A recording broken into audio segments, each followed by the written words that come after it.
പിതാവിൻ്റെയും പുത്രൻ്റെയും പരിശുദ്ധാത്മാവിൻ്റെയും നാമത്തിൽ ആമേൻ. എൻ്റെ പ്രിയപ്പെട്ടവരെ, ഇന്ന് ഫെബ്രുവരി 26 വ്യാഴാഴ്ച, അമ്മേ പരിശുദ്ധ അമ്മേ, അമ്മേ പരിശുദ്ധമേ, ദൈവമാതാവേ, കൃപാസനത്തിലൂടെ ഞങ്ങൾക്കും ഞങ്ങളുടെ ദേശത്തിനും അമ്മ മധ്യസ്ഥം തേടി തന്ന എല്ലാ അനുഗ്രഹങ്ങൾക്കും കൃപകൾക്കും ഞങ്ങളിപ്പോൾ ഹൃദയം നിറഞ്ഞ നന്ദി പറയുന്നു.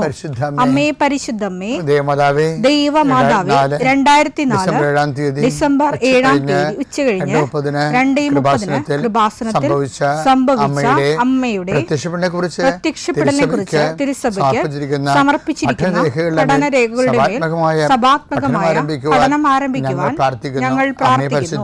അമ്മേ പരിശുദ്ധമേ, ഭൂസ്വർലോകങ്ങളുടെ രാജ്ഞിയായ അങ്ങേയ്ക്ക് ഭൗമസംരക്ഷണത്തിനായി പ്രപഞ്ചപ്രകൃതിയെ തന്നെ തിരുസഭ പ്രതിഷ്ഠിക്കുവാൻ ഈ പ്രത്യക്ഷീകരണം വഴി ഇടയാക്കണമേ. പരിശുദ്ധമേ, ജപമാല മാതാവേ, സകല കൃപാസനം പ്രാർത്ഥനയോടും ചേർത്ത് ഞങ്ങളിപ്പോൾ പ്രാർത്ഥിക്കുന്ന ഈ കുടുംബത്തിന്റെ പ്രത്യേക നിയോഗം പറ മക്കളെ.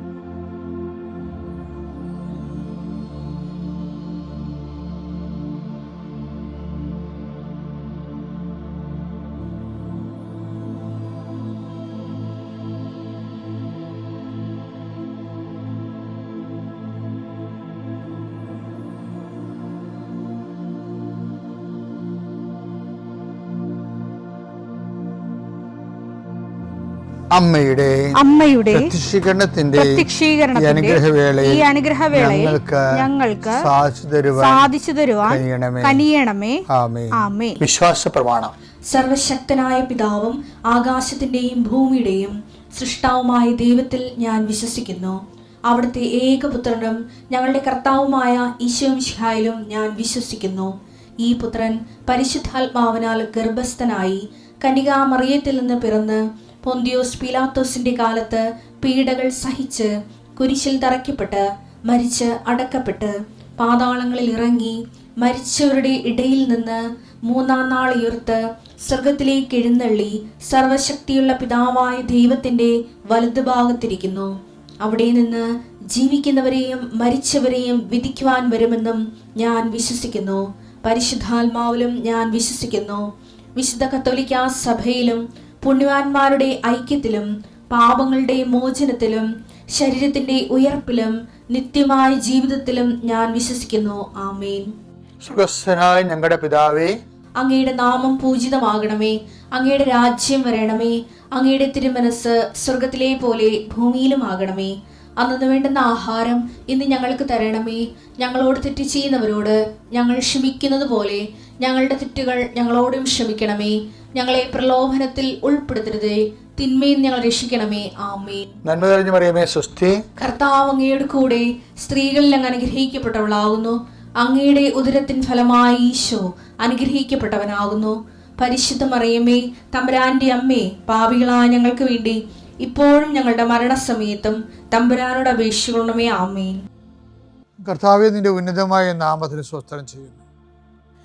കർത്താവേ, നിന്റെ വിശുദ്ധ പൗരോഹിത്യത്തെ മഹത്വപ്പെടുത്തണമേ. കർത്താവേ, സഭയിലുള്ള സാന്നിധ്യം പ്രകടമാക്കണമേ. 40 വർഷം ഞാൻ അർപ്പിച്ച കൃപാനയുടെ യോഗ്യതയാൽ കൃപാസ്ഥാനത്താറെ ജീവനോടെ പ്രത്യക്ഷപ്പെട്ട പരിശുദ്ധ അമ്മയുടെയും മാധ്യസ്ഥത്തിൽ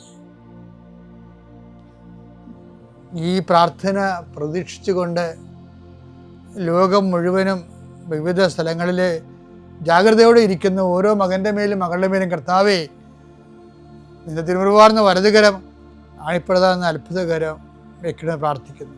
എൻ്റെ പ്രിയപ്പെട്ട മക്കളെ, 7 ഒരു ഗോൾഡൻ ലെറ്ററിൽ എഴുതി അച്ഛനെ ഈശോ കാണിക്കുന്നുണ്ട്. 7 ബന്ധപ്പെട്ട് തീർച്ചയായിട്ടും കർത്താവ് നിങ്ങൾ അനുഗ്രഹിക്കുമെന്ന് എനിക്ക് ഉറപ്പാണ്. അപ്പോൾ 7 അനുഗ്രഹം കിട്ടിയാൽ ഇൻ്റർവ്യൂ ആകാം, ടെസ്റ്റ് ആകാം, ജോലിയാകാം, PR ആകാം, ഇനി എന്താണ് നിങ്ങൾ ഇത്രയും നാൾ ആശിച്ചിരുന്നത്, അതിനുള്ള തീരുമാനമാകാം, അതിൻ്റെ വിടുതലാകാം. എന്തായാലും നിങ്ങൾ സാക്ഷ്യം പറയണം. കർത്താവേ, ഇങ്ങനെ ഇതുപോലെ തന്നെ ഓരോരുത്തർക്കും കർത്താവേ അങ്ങ് സന്ദേശം കൊടുക്കണമെന്ന് പ്രാർത്ഥിക്കുന്നു. മനുഷ്യൻ്റെ ജീവിതത്തിൽ ഒത്തിരിയേറെ വേദനകൾ, ഭാരങ്ങൾ, അവർക്ക് സ്വന്തമായിട്ട് പരിഹരിക്കാൻ പറ്റാത്ത വിഷയങ്ങൾ, നന്നായി വിശ്വസിക്കാൻ പോലും പറ്റാത്ത ആൾക്കാരുണ്ട്, വെടിപ്പായിട്ട് പ്രാർത്ഥിക്കാൻ പറ്റാത്ത ആൾക്കാരുണ്ട്. അവരെല്ലാം കർത്താവ് ഈ നിമിഷം ആശീർവദിക്കട്ടെ. കർത്താവ് യാത്ര ചെയ്യുന്ന മക്കൾ, കർത്താവ് ഇൻ്റർവ്യൂ ഉള്ള മക്കൾ, കർത്താവ് പരീക്ഷ എഴുതുന്ന മക്കൾ, അനേകം മക്കൾ ആശീർവാദം വാങ്ങിച്ച് പോയിട്ടുണ്ട് പരീക്ഷ എഴുതാൻ വേണ്ടി. അവരെല്ലാം കർത്താവെ ആശീർവദിക്കണം. നിത്യം പിതാവും പുത്രനും പരിശുദ്ധാത്മാവും നീക്കാമേ.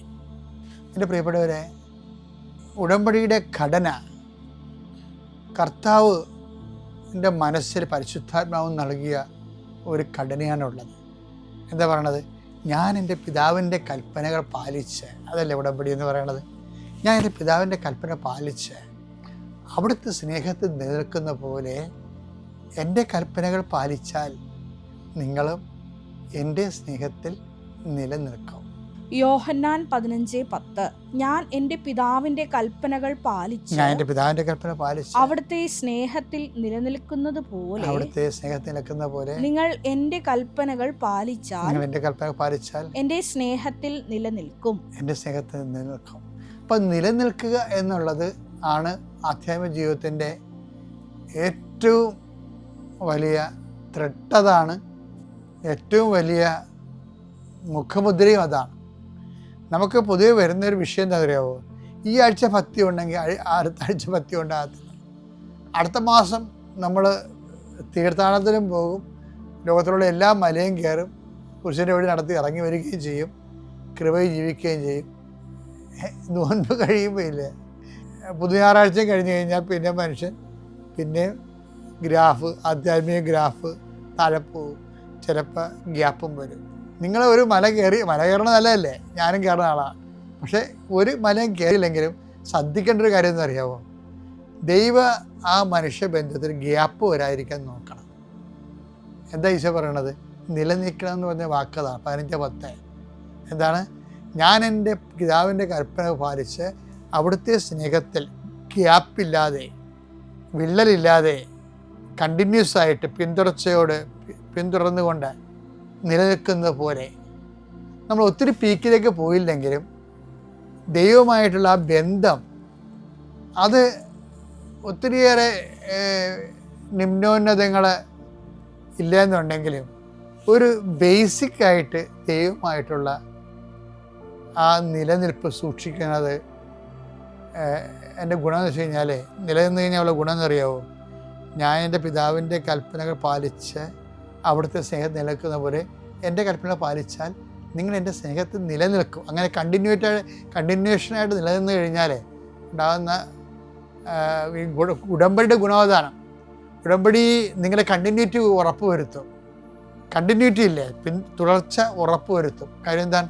അതിൻ്റെ ചുറ്റുവട്ടങ്ങളും ആചാര അനുഷ്ഠാന ക്രമങ്ങളും സുവിശേഷ സാക്ഷ്യങ്ങളും എല്ലാം കണ്ടിന്യൂസ് ആയിട്ട് പോകുന്ന കാര്യങ്ങളായതുകൊണ്ട് അത് ഉറപ്പ് വരുത്തുമ്പോൾ എന്ത് സംഭവിക്കും? 15:7 സംഭവിക്കും. യോഹന്നാൻ 15:7. യോഹന്നാൻ 15:7 നിങ്ങൾ എന്നിൽ വസിക്കുകയും എന്നെ വസിക്കുകയും എൻ്റെ വാക്കുകൾ നിങ്ങളിൽ നിലനിൽക്കുകയും ചെയ്യുന്നെങ്കിൽ ഇഷ്ടമുള്ളത് ചോദിക്കുക, നിങ്ങൾക്ക് ലഭിക്കും.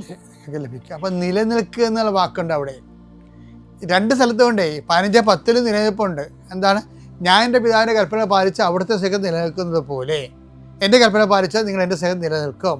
ഇപ്പോഴെന്താ 15:7 പറയണത്? നിങ്ങൾ എന്നിൽ വസിക്കുകയും എൻ്റെ വാക്കുകൾ നിങ്ങളിൽ നിലനിൽക്കുകയും ചെയ്താൽ ഇഷ്ടമുള്ളത് ചോദിച്ചുകൊള്ളുക, നിങ്ങൾക്ക് ലഭിക്കും. അപ്പൊ നിലനിൽപ്പ് ഒരു പ്രശ്നമാണ്, ഗ്യാപ്പ് ഉണ്ടാകരുത്. അതുകൊണ്ടാണ് ഉടമ്പടി ഗ്യാപ്പ് ഉണ്ടായിക്കഴിഞ്ഞാൽ പിന്നെ ഞാൻ പോലും ആൾക്കാരെ കാണത്തില്ല. എന്താ കാര്യം?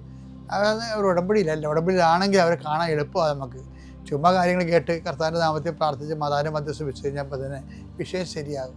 പക്ഷെ അവർ ഉടമ്പടിയിലല്ലെങ്കിലോ, കാര്യം ഉടമ്പടി പ്രകാരം ജീവിക്കുമ്പോഴാണ് നിങ്ങൾ എൻ്റെ വാക്ക് കേൾക്കുകയും ഞാൻ നിങ്ങൾ വസിക്കുകയും ചെയ്യുന്നെങ്കിൽ ഇഷ്ടമുള്ള ചോദിക്കാൻ പറഞ്ഞു. അപ്പോൾ നമുക്ക് പ്രശ്നമൊന്നുമില്ല, പ്രാർത്ഥനയ്ക്ക് തടസ്സമില്ല, ഇഷ്ടമുള്ള നമുക്ക് ചോദിക്കാം. പക്ഷേ ഗ്യാപ്പ് ഉണ്ടാകരുത്. അത് പ്രത്യേകം ശ്രദ്ധിക്കണമെന്ന് ഈ സമയത്ത് നോമ്പ് കാലത്ത് പ്രത്യേകം ഓർപ്പിക്കുകയാണ്. പിതാവിൻ്റെയും പുത്രൻ്റെയും പരിശുദ്ധാത്മാവിൻ്റെയും നാമം.